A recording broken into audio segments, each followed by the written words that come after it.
Well, great to see you. Thank you so much for making time. Is Fort McMurray still in crisis, or are we sort of easing out of crisis mode? We are definitely in recovery. So the crisis happened on the day that we evacuated, and for the subsequent 2 months probably following that, it still felt very much like we were in imminent danger, not danger as much as peril in trying to get back to our homes. Right. We've been talking a lot to businesses and people about what it's like here now and what that recovery is like. I mean, we just spoke to somebody whose doors only just reopened after the fires from last year.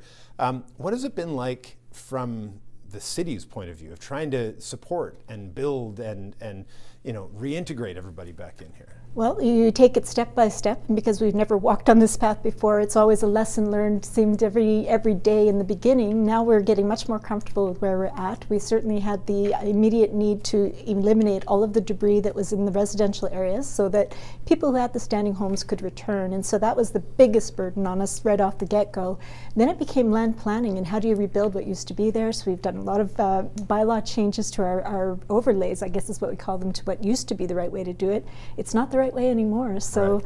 Those are lessons, and now it's execution. So the development permits that are coming in, we have more than 300 that are already under construction. We have about 35 that have been rehabilitated already, so they've gone from nothing to being lived in again. Every step, as I say, is a new opportunity for learning. And I mean, everybody's learning, because there's a model for rebuilding after a crisis like the fires. There isn't really much of a model for rebuilding after a crisis like the fires in the midst of a historical downturn in the price of oil and that's impact on the economy. It's like we're writing an economics textbook here. It probably could turn into one, but not from the most favorable viewpoint. Right. Certainly the recession happened before the fire did, and we were still trying to find our way forward in circumstances like that for this region. Then the fire introduced a whole new element that both stimulates and changes the outcomes of some of those things. Like usually the tail, there's this sort of rebuilding effort that we're still seeing all around us here, and that sort of sustains economic activity through to a point where everything comes back to normal. With the downturn in oil, do we have to adjust what that normal after the crisis is? I think we do. I think that we were, as I say, started on that path beforehand. The cost of doing business in this community has been very high, predicated by intense growth and lack of supply for important things like land and commercial space. And those rates really had to temper in order to keep the oil sands sustainable at a very low commodity price point.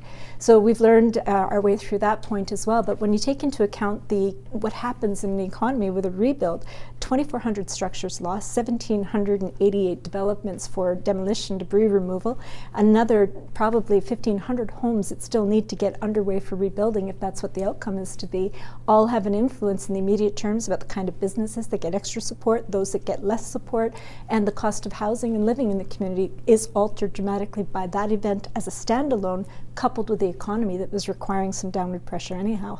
I mean, the city planning here has been exhausting, going all the way up through all the growth, and now are you seeing more of an outflow of people, or are most of the people coming back? Where are we in terms of that? We had reported 88,000 or so people who evacuated that day. When we do our reconciliation with the usage of water and emergency services, school enrollment, and so on, we project we have about 73,000 people or so that are here now. When you look at the things in the community that sort of reflect that, the housing has changed by about, again, 2,000 units or so, you can see that it's probably fairly accurate. So again, population outflow, not just because of the wildfire and the trauma that people suffered, but because of the job loss. We've had lots of layoffs since about 2014-15. The municipality cut 168 positions in January. These are people that may not have alternate employment within the region, and that's an outflow of population as well. We have the Alberta budget coming later this week. We have the federal budget coming next week. What support needs to come in for this city and this region from first the province and then the feds? Because of the wildfire incident, I think we have a much more sharp focus on something we wish we had that day and will continue to wish we had for just safety generally in the community, and it's really what we call the Eastern Bypass or the East Side Corridor.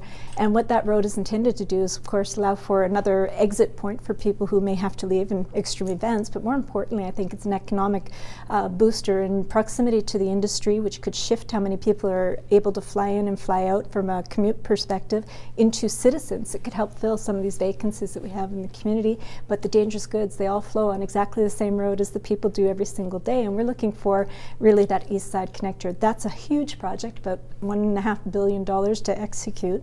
We're in the pre-design stage looking for partners with provincial government, maybe the federal government, and even our industry here to see if we can make that happen.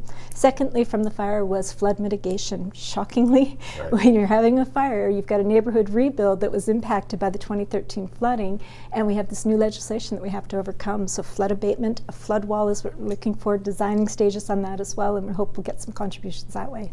Now, you're about to wrap up your term as mayor, and you've seen and done extraordinary things here, of seeing this community through extraordinary growth, seeing it through the downturn in the price of oils, then through the fire and the rebuild. What's next for you?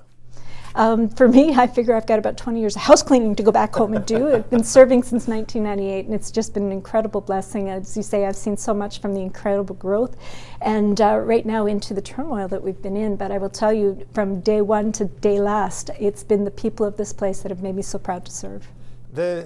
Just lastly, sort of what's next for Fort McMurray?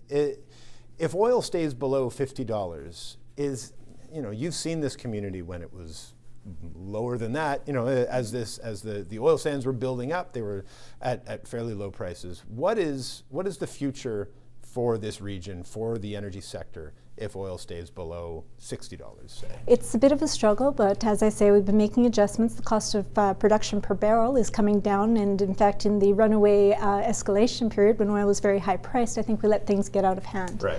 So the reality is, this is not a short-term overnight oil sands development. It takes multiple years to being able to stay in that market. So even when I look at the economy here, the sustainment of these operations are a few $1 billion a year for the Alberta provincial and the federal government as well as the local one, and they've just got to keep going, and they've got to do it better and more efficiently, and we all have a hand to play in that. So keeping our costs low in a low-cost environment are just as extraordinary when you have a higher cost per barrel, so you're able to do a little bit more and feel some of that pressure come off, but you cannot let up on the efficiencies and the productivity. Well, listen, we're so grateful to be here and see all this firsthand. Thanks for welcoming us. Well, thank you for being here.